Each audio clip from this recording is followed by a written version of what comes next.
wabarakatuh. Perkenalkan, nama saya Lili Rahmawati dengan NIM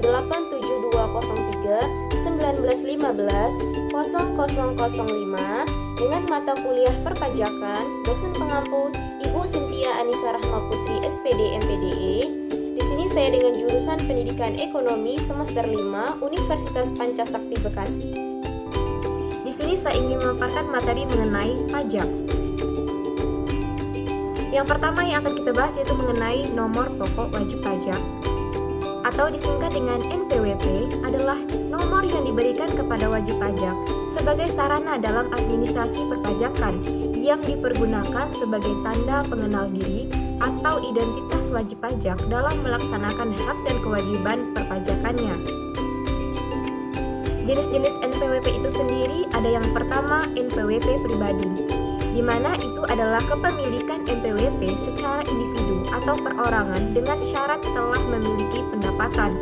Syarat seseorang terdaftar dalam NPWP pribadi yakni mempunyai penghasilan dari usaha, pekerjaan, dan pekerjaan bebas. Yang kedua, NPWP badan, di mana jenis NPWP yang kepemilikannya ditujukan kepada badan usaha atau perusahaan yang telah mendapatkan pendapatan atas hasil keuntungannya. NPWP itu akan dihapus jika yang pertama, meninggal dunia atau tidak meninggalkan warisan. Meninggal dunia dan tidak meninggalkan warisan. Yang kedua, wanita kawin tidak dengan perjanjian pemisahan harta dan penghasilan. Yang ketiga, warisan yang belum terbagi dalam kedudukan sebagai subjek pajak yang sudah dibagi. Yang keempat, wajib pajak badan yang telah dibubarkan secara resmi. Yang kelima, bentuk usaha tetap yang karena suatu hal kehilangan statusnya sebagai BUT. Yang keenam, wajib pajak orang pribadi yang tidak memenuhi syarat lagi sebagai wajib pajak. Selanjutnya yaitu pajak.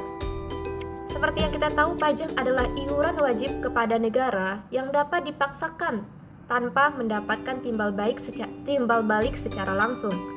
Perusahaan merupakan suatu badan usaha yang melakukan kegiatan ekonomi. Jadi, perusahaan adalah salah satu dari subjek pajak, maka dari itu suatu perusahaan itu wajib untuk membayar pajak kepada negara. Apa itu pajak rekonsiliasi fiskal? Rekonsiliasi fiskal pada hakikatnya adalah merupakan proses untuk mendapatkan angka laba fiskal atau laba kena pajak dengan melakukan penyesuaian terhadap laba komersial atau laporan laba rugi. Pajak rekonsiliasi itu dilakukan terhadap pos-pos biaya dan pos-pos penghasilan dalam laporan keuangan komersial, antara lain yang pertama, rekonsiliasi terhadap penghasilan yang dikenakan PPh final. Yang kedua, rekonsiliasi terhadap penghasilan yang bukan merupakan objek pajak. Yang ketiga, wajib pajak mengeluarkan biaya-biaya yang sebenarnya tidak boleh menjadi pengurang penghasilan bruto. Yang keempat, wajib pajak menggunakan metode pencatatan yang berbeda dengan ketentuan pajak.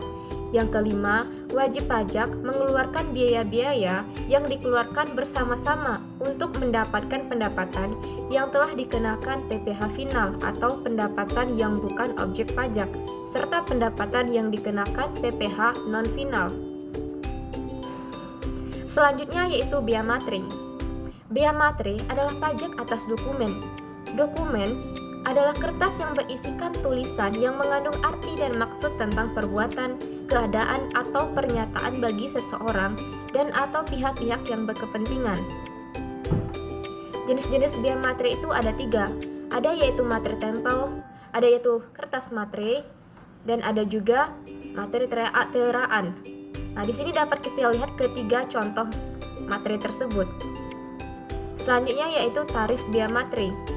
Pada 1 Januari 2021, pemerintah memberlakukan tarif bea matre baru menjadi tarif tunggal, yaitu senilai 10.000 per lembar. Namun sepanjang tahun 2021, matre 3.000 dan 6.000 masih bisa digunakan sambil menunggu matre 10.000 dirilis oleh pemerintah. Yang terutang bea matre, pihak-pihak yang terutang pasal 9 Undang-Undang Nomor 10 Tahun 2020 tentang bea matre Yang pertama yaitu dokumen yang dibuat sepihak, yaitu pihak penerima dokumen. Yang kedua, dokumen yang dibuat oleh dua pihak atau lebih, yaitu masing-masing pihak atas dokumen yang diterimanya.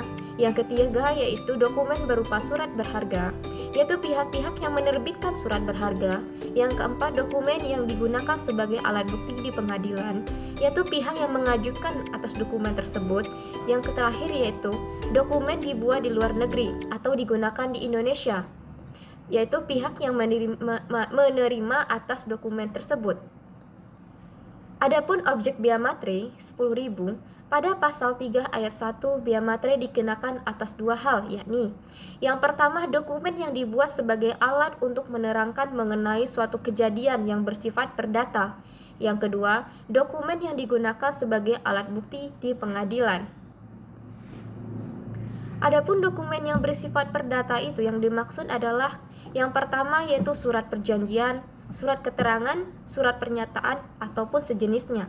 Yang kedua, akta notaris beserta gros, salinan, dan kutipan.